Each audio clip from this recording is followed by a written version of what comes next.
Quand l'amour devient prison.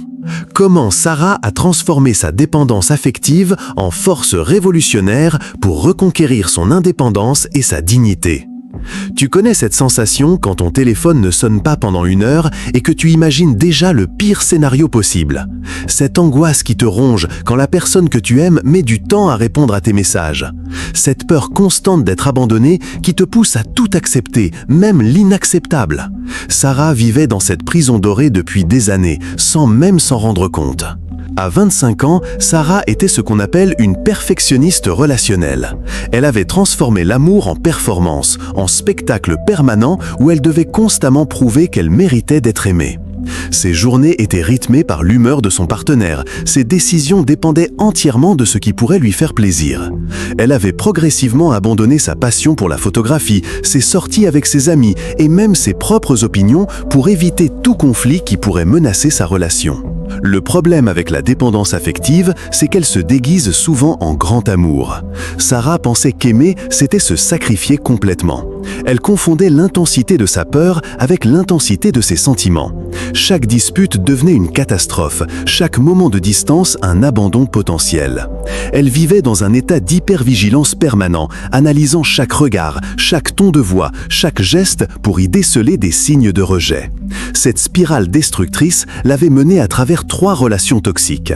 À chaque fois, le même schéma se répétait. Au début, l'intensité de ses sentiments était prise pour de la passion, puis progressivement, sa dépendance devenait étouffante pour ses partenaires. Elle donnait tout, mais paradoxalement, plus elle donnait, moins elle recevait. Ses relations se terminaient toujours de la même façon. Elle se retrouvait seule, vidée, avec le sentiment d'avoir encore une fois échoué à être suffisamment bien. Le déclic est arrivé un soir de décembre. Sarah avait passé des semaines à préparer un projet photographique qui lui tenait à cœur, une exposition sur les femmes entrepreneurs de sa ville. C'était la première fois depuis des mois qu'elle ressentait cette étincelle, cette passion qui la faisait vibrer. Mais le soir de la présentation de son projet, son copain de l'époque a eu une crise de jalousie. Il ne supportait pas qu'elle puisse être passionnée par autre chose que leur relation.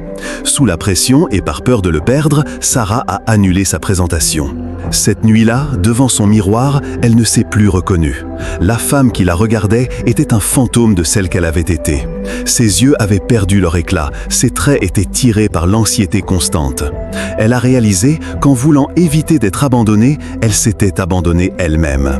C'était le réveil le plus douloureux, mais aussi le plus nécessaire de sa vie. Sarah a compris que sa dépendance affective n'était pas un défaut d'amour, mais un excès de peur.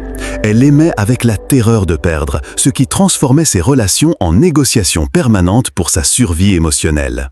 Elle a décidé de tout changer, mais pas d'un coup. Elle a commencé petit, par des gestes symboliques mais puissants.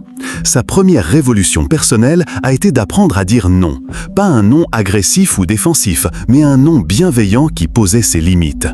Quand son copain lui demandait d'annuler ses plans pour passer du temps avec lui, au lieu d'accepter automatiquement, elle a commencé à proposer des alternatives. Elle a recommencé à prendre des photos, d'abord en secret, puis ouvertement.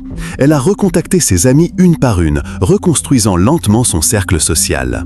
Mais la vraie transformation est venue quand elle a compris que sa sensibilité, qu'elle avait toujours vue comme une faiblesse, était en réalité son super pouvoir. Sa capacité à ressentir intensément les émotions, sa faculté d'empathie, son besoin profond de connexion authentique, tout cela n'était pas pathologique. C'était simplement mal orienté.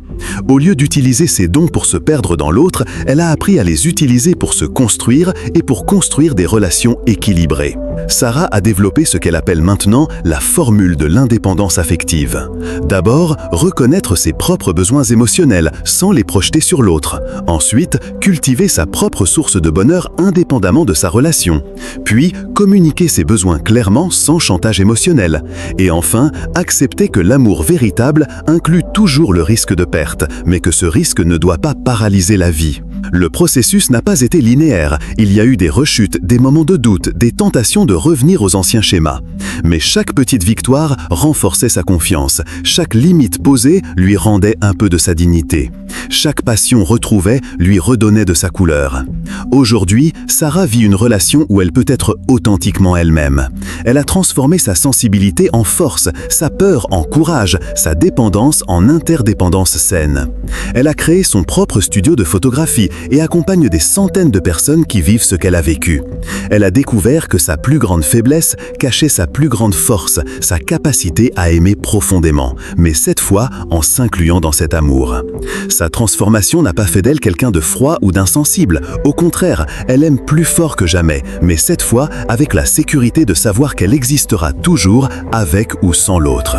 Elle a appris que l'amour véritable ne demande pas de disparaître pour exister, mais de rayonner pleinement pour illuminer la relation. Abonne-toi, partage, aime et commente pour plus de contenu comme celle-ci.